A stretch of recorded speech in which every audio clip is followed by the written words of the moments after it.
Good morning, students. So we are doing chapter 1, resources and development, and in this chapter we have discussed about the what do you mean by resources. Then we have discussed the types of resources on the basis of origin, on the basis of exhaustibility, on the basis of ownership, and last we have discussed on the basis of status of development. Now we will discuss the next things which are given in this chapter. What is given in the beginning. Now today what we will discuss: problems created by indiscriminate use of resources by man. When human being is using lot of resources, and due to this what happened, some problems are created in the environment. What is said: many resources got depleted. Example, forest. The resources which are available now, if we will use them more and more, so they will not remain on the earth and they will be exhausted, ख़त्म हो जाएंगे वो. उसके लिए हमें क्या करना है, उनको बचाना है. तो कुछ रिसोर्सेज का क्या कर रहे हैं हम, डिप्लेटेड, यानी उनका यूज बहुत ज़्यादा अमाउंट में कर रहे हैं. Example is given forest. So day by day the deforestation work which we are doing, due to this forest area is decreasing in our country, in complete world also. Resources get accumulated in the hand of few people. You know very well the resources which are available in a particular country, those are used by some rich persons only. The poor persons, they are getting very less. So due to this what happened, they are exploited the resources. इसके कारण क्या होता है कि rich लोग हैं वो ज़्यादा रिच होते जा रहे हैं और जो पुअर हैं वो और ज़्यादा गरीब होते जा रहे हैं. तो इसका कारण क्या हुआ आपका कि सोसाइटी है उसके अंदर क्या हो गया, हैव एंड हैव नॉट, कुछ के पास है और कुछ के पास नहीं है रिसोर्सेज का. This situation is created. Next is given: when we will use resources more and more, so what happened, they will be decreased in the environment, and due to this global warming will be here. Global warming means the temperature will be increased of the earth, and that will be harmful for the environment. Then next is given ozone layer. Ozone layer is also depleted. Ozone layer, what we are calling ozone layer. Ozone layer is that layer which protect us from the harmful gases which are coming, harmful rays, ultraviolet rays which are coming from the sun. यानी जो harmful raises आती है सन से, उनको वो protect करती है हमारे को. अगर उसका डिप्लेशन होता है, उसका लॉस होता है, तो it will be harmful for our body also. Skin cancer and some other disease will be increase on our complete world. Environmental degradation. Environment is also degraded day by day. Land degradation due to mining activities and deforestation, that is also doing the environmental degradation. Some other problems are also created like water scarcity. These problems are coming due to only these reasons, because they are decreased in the environment. Next is given sustainable development. What are the solution for this, so that they will remain in the future, they will remain and we will not harm to the environment. So for that purpose we can do the sustainable development. So what is sustainable development? The economic development which does not damage the environment. First priority what should we do when we will use the resources? They should not damage the environment. यानी वो क्या करें, environment को damage ना करें, environment का उसके अंदर कोई loss ना हो, and at the same time takes care of the needs of the future generation. We will use in such a way that they will not remain for the future generation also. It doesn't mean that we will use only for our purpose and they will not remain for the future generation. So the two things we have to remember when we will use the resources: first thing is there should not be any damage in the environment. Second, it should be remain for the future generation also. So this is called sustainable development. So what is the sustainable development? The resources we will use in such a way that we will not harm the environment also, and they should remain for the future generation also. तो इसके अंदर हमें यह ध्यान रखना है कि sustainable development क्या हुआ कि हमें दो चीज़ों को ज़्यादा इंपॉर्टेंस देनी है जब हम इनका यूज़ करें रिसोर्सेज का.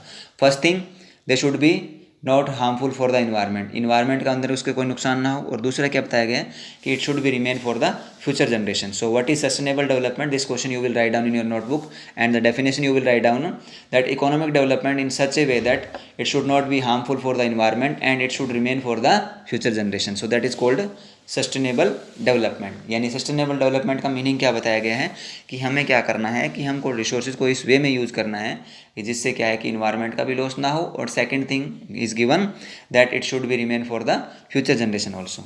That is called sustainable development. Next is given resource planning. We have discussed sustainable development, but what we have to do? We have to do the resource planning. If we will not do the resource planning, we will face the problem. Resource planning is also important factor. Without planning, anything is not possible in the world. कोई भी चीज़ अगर हमें करनी है तो उसके लिए हमें क्या करना पड़ेगा, उसके लिए हमें क्या करनी पड़ेगी, प्लानिंग करनी पड़ेगी.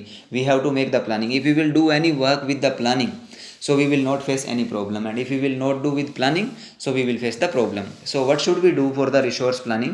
What is given? Resource planning is a technique or skill of proper utilization of resources. Resource planning होता क्या है कि एक ऐसी टेक्निक है जिसके अंदर हम क्या करेंगे, रिसोर्स का प्रॉपरली यूटिलाइज करेंगे. So that is called resource planning.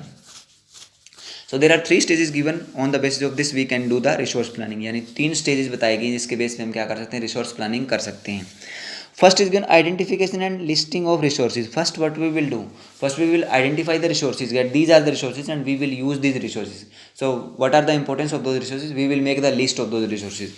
पहले हम क्या करेंगे, रिसोर्स को आइडेंटिफाई करेंगे कहाँ पे वो रिसोर्स मिलेगा. उसके बाद में उस रिसोर्स का यूज़ क्या है उसके लिए हम लिस्ट बनाएंगे. तो व्हाट इज़ गिवन, सर्वेइंग. सबसे पहले क्या होता है, अभी कोई रिसोर्स हम फाइंड आउट करने के लिए क्या करेंगे, उसका सर्वे करते हैं. सर्वे का मतलब होता है निरीक्षण करना. हर एक एरिया में जाएंगे, उस एरिया के अंदर क्या करेंगे, उस एरिया में फाइंड आउट करेंगे कि यहाँ पे कौन सा रिसोर्स मिल सकता है, उसका क्या यूज़ है, that we will do.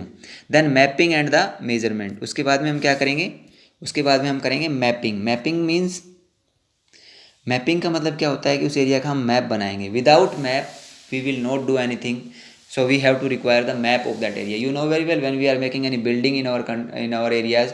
So first we will make the planning और map of that particular building. उसका मैप बनता है, पहले स्केच बनता है, उसके बेस पे क्या बनता है, आपका बिल्डिंग बनती है. तो we have required the mapping of resources for resource planning. then given and the measurement of the quality and the quantities of the resources. Then we will find out that how much quantity of this resource is available in this area and what is the quality of that resource. यानी कोई भी area में कोई resource मिलता है तो पहले हमें उसकी क्या करनी पड़ती है, क्वांटिटी और क्वालिटी चेक करते हैं कि क्या ये रिसोर्स हमारे लिए अच्छा है और दूसरा ये कितनी अमाउंट में अवेलेबल है. Then some other activities we will do in this. So first thing what is told about the identification and listing of resources, उसमें हमें क्या करना है, पहले हमें सर्वे करना है. Then we will do the mapping, उसकी मैपिंग करेंगे, उस एरिया का मैप बनाएंगे. And then we will find out the quantity and quality of that resource. फिर हम क्या करेंगे, उसकी क्वांटिटी देखेंगे, उसकी क्वालिटी देखेंगे कि वैसा उसका रिसोर्स की कैसी क्वालिटी और कितनी अमाउंट में वो अवेलेबल उस एरिया में हैं, उसके बेस पे हम प्लानिंग करेंगे. Then given planning for exploitation. Exploitation का मतलब यहाँ पे ये है exploration, you can say. It is not exploitation, it is exploration. यानी उस रिसोर्स को हम फिर वहाँ से निकालेंगे कैसे, how we will get the resource from that area. So for that we had required the technology. उसके लिए हमें क्या चाहिए, टेक्नोलॉजी चाहिए. तो हमें क्या करना पड़ेगा, उसके लिए सूटेबल टेक्नोलॉजी देखनी पड़ेगी. Technology should be suitable. Suitable का मतलब है कि वो टेक्नोलॉजी हमारे को हार्मफुल नहीं है और वो टेक्नोलॉजी रिसोर्स को निकालने में अप्रोप्रिएट है, पर्याप्त है. Skill and institutional setup. अब उसके बाद में what we will do, with the help of technology we will get the resource. Then we will check, we will improve that resources. For example, we are getting the iron ore, but we will not use iron ore directly. What we will do it, we will make it iron and steel. उसको हम क्या करेंगे, ion और steel में convert करेंगे. Then we will use it as a resource. So institutional setup means we will set it into the industries. फिर उसको हम क्या करेंगे, इंडस्ट्रीज में भेजेंगे. इंस्टीट्यूशनल सेटअप का मतलब कि उस रिसोर्स को वैल्यूएबल रिसोर्स में कन्वर्ट करने के लिए हम क्या करेंगे, उसको इंडस्ट्री में भेजेंगे. And then industry will convert it into a valuable resource. Then next is mass resource development plan with the national development plan. Resources which are available in our country, they are not for the individuals, they are for the every person. So what we will use the resource of those resources, जो resources particular area में available हुए हैं उसका use हम क्या करेंगे, उसका use हम पूरे देश के डेवलपमेंट के लिए करेंगे, not for the only one individual person. So what we will do, resource development plan we will make and that we will match with the national development plan. The main purpose of this, that we will do the development of the country. If we will do the development of the country, you know very well it will be the development of every person. अगर हम पूरे देश का development करेंगे तो उससे क्या होगा कि हर एक व्यक्ति का डेवलपमेंट ऑटोमेटिकली ही हो जाएगा. सो what we will do, when resources are found in a particular area, we will find out the technology, all things. Then what we will do, that resource we will use for the development of the country. So it will B use for the every person. अगर development country का करेंगे तो उसमें क्या होगा, automatically सभी का development हो जाएगा. Now next is given importance of resource planning. Why we will do the resource planning, what is the importance of resource planning. It is necessary for the balance development of India.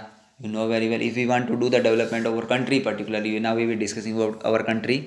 अगर हमें अपने देश का development करना है तो उसके लिए हमें क्या करना है, उसके लिए हमें कुछ रिसोर्स प्लानिंग करनी पड़ेगी. जैसे क्या बताया गया, some reasons of India are rich in certain resources and poor in some other resources. The resources which are available in our country, they are not balanced, they are imbalanced. यानी uneven है, वो हर एक जगह पे equal नहीं है. कुछ area में रिसोर्सेज है वो ज़्यादा है, कुछ एरिया में रिसोर्सेज है वो कम है. Resources we can call it the agricultural area is also resource, mineral also है रिसोर्स. तो मिनरल्स हर एक एरिया में नहीं मिलते और एग्रीकल्चर हर एक एरिया में नहीं होती, तो वो क्या है, वो आपका कोई एरिया में एग्रीकल्चर, जैसे हमारे एरिया में एग्रीकल्चर ज़्यादा है तो मिनरल्स कम है, जहाँ पे मिनरल्स ज़्यादा मिलते हैं वहाँ पे एग्रीकल्चर कम है। तो हर एक एरिया में इक्वल नहीं है, अनइवन है सारा रिसोर्सेज का। जैसे इसमें बताया गया Rajasthan is poor in water resources but rich in solar and wind energy, यानी राजस्थान में पानी की कमी है पर वहाँ पे विंड और सोलर एनर्जी है वो लार्ज अमाउंट में अवेलेबल है। Some regions are self-sufficient while other regions are very poor in important resources like Madhya Pradesh is rich in many resources but Ladakh is poor in resources। कुछ area है वहाँ पे resources है वो large amount में available है और कुछ एरिया ऐसे जहाँ पे रिसोर्स है वो वेरी लेस अमाउंट में अवेलेबल है। तो जैसे इन्होंने एग्जांपल दिया है कि मध्य प्रदेश है वहाँ पे रिसोर्स लार्ज अमाउंट में है और जो आपका लद्दाख है वहाँ पे रिसोर्स है वो बहुत कम अमाउंट में अवेलेबल है। Next is wastage of resources can be avoid by planning. When we will do the planning, at that time what should we check? We should check that resource should not be damaged or wastage of resources should not be done, यानी resources का wastage नहीं होना चाहिए, उसका properly utilize होना चाहिए। Environmental pollution can be reduced. Environmental pollution जो है, इन्वायरमेंट का पोल्यूशन जो हो रहा है due to industry and some other purpose, that should be reduced, उसको भी हमें क्या करना है, कम करना है। Over exploitation of resources can be avoided. जो जितना भी रिसोर्सेज अवेलेबल है उनका ओवर एक्सप्लोटेशन ना हो पाए, it should be use balanced, उनका प्रॉपरली यूटिलाइज हो पाए, उसको हम क्या बोलते हैं, that is called optimum use of resources. So that should be done. So today we have discussed about this resource planning and resource development. So you will revise this. You will write down the question what is sustainable development. Then we will write down the explain resource planning or explain the stages of resource planning in our country or in the world. So these two questions you will write down in your notebook and read from chapbook also. Thank you. Have a